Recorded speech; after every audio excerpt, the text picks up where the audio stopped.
Hi friends, வணக்கம் and welcome to எங்கள் வீட்டு சமையல். நம்ம இன்றைக்கி வந்து வயிற்று பூச்சி இல்லைன்னா வயிற்று புழுவை வந்து நீக்கிறதுக்கு வீட்டிலையே எப்படி நம்ம வந்து துவையல் செஞ்சு சாப்பிடலாம் அப்படின்றது தான் பார்க்க போகிறோம். சரி வாங்க வீடியோக்குள்ளே போகலாம். நம்ம இப்போ சுண்டைக்காய் துவையல் தான் செய்ய போகிறோம். இந்த சுண்டைக்காயில் உள்ள கசப்புத்தன்மை இது எந்த ரூபத்தில் சாப்பிட்டாலும் சரி, நம்ம வயிற்றில் உள்ள பூச்சி அந்த வயிற்று சம்மந்தமான இது எல்லாமே அதிலேருந்து நமக்கு விடுதலை கிடைக்கும்.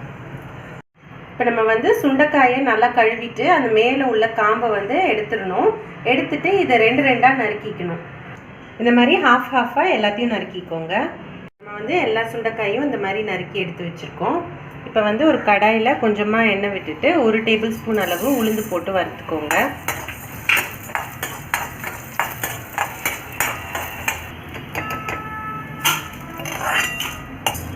அடுத்து 1 டேபிள் ஸ்பூன் கடலைப்பருப்பையும் வறுத்து எடுத்து வச்சுக்கோங்க.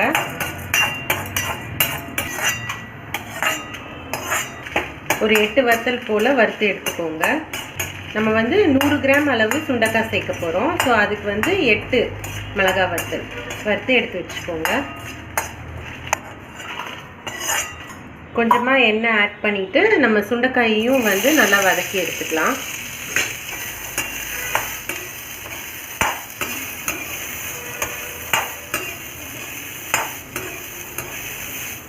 இதில் கொஞ்சமாக மஞ்சத்தூள் ஆட் பண்ணிக்கோங்க.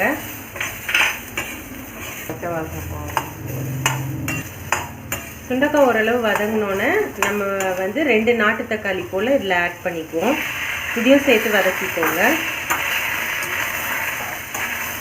இப்போ வந்து உப்பு ஆட் பண்ணிக்கோங்க. இப்போ தக்காளி நல்லா வதங்கிருச்சு. இதோட நம்ம கொஞ்சோண்டு புளி ஆட் பண்ணிக்கலாம். ஒரு துண்டு கட்டி பெருங்காயமும் சேர்த்துக்கலாம்.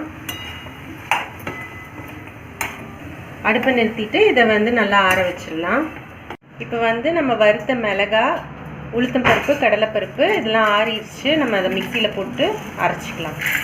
ஃபஸ்ட்டே இந்த மாதிரி நீங்கள் போட்டு இதை ஒரு சுற்றிட்டிங்கன்னா நல்லா பவுடரியாக ஆகிடும். அதுக்கப்புறம் நம்ம மிச்ச பொருளை சேர்த்துக்கலாம். இப்போது நம்ம வதக்கின சுண்டைக்காய், தக்காளி வச்சுருக்கோம் இல்லையா, அதை ஆட் பண்ணிக்கலாம். கொஞ்சமாக தண்ணி ஆட் பண்ணி நீங்கள் அரைச்சிக்கலாம். கடைசியாக நீங்கள் இவ்வளோண்டு வெல்லம் சேர்த்துக்கலாம். சேர்த்து அதை அரைச்சி எடுத்துக்கோங்க. கொஞ்சம் தாராளமாக எண்ணெய் விட்டு கடுகு, உளுத்தம் பருப்பு போட்டு தாளிச்சிக்கோங்க. சுண்டைக்காய் துவையல் சூப்பராக தயாராகிடுச்சு. அதில் வந்து நிறைய சத்துக்கள் அதிகமாக இருக்குது. இது நம்ம சாப்பிட்டுட்டு வந்தோம் அப்படின்னா நம்மளோட வயிற்று பிரச்சனைலாம் முக்கால்வாசி போயிடும். குறிப்பாக வந்து நம்ம குடலில் வந்து புழு இருந்தாலோ பூச்சி இருந்தாலோ இதை சாப்பிட்டுட்டு வந்தோம் அப்படின்னா அது வந்து சுத்தமாயிடும். தவிர இது வந்து நம்ம போன்ஸுக்கும் நல்லது. நம்மளோட நாக்கில் சம்டைம்ஸ் நமக்கு சுவை இல்லாமல் இருக்கும். ஸோ நம்மளோட நாக்கோட சுவையவும் இது வந்து அதிகப்படுத்தும். ஸோ இது வந்து செஞ்சுட்டு உங்களோட ஃபீட்பேக்கை எங்களுக்கு கமெண்ட்ஸில் போடுங்க. இந்த வீடியோ உங்களுக்கு பிடிச்சிருந்ததுன்னா லைக் பண்ணுங்கள், ஷேர் பண்ணுங்கள், சப்ஸ்கிரைப் பண்ணுங்கள். மறக்காமல் பெல் பட்டனையும் டேப் பண்ணுங்கள். அப்போ தான் எங்களோட ரெகுலர் அப்டேட்ஸ் உங்களுக்கு வந்து சேரும். Thank you.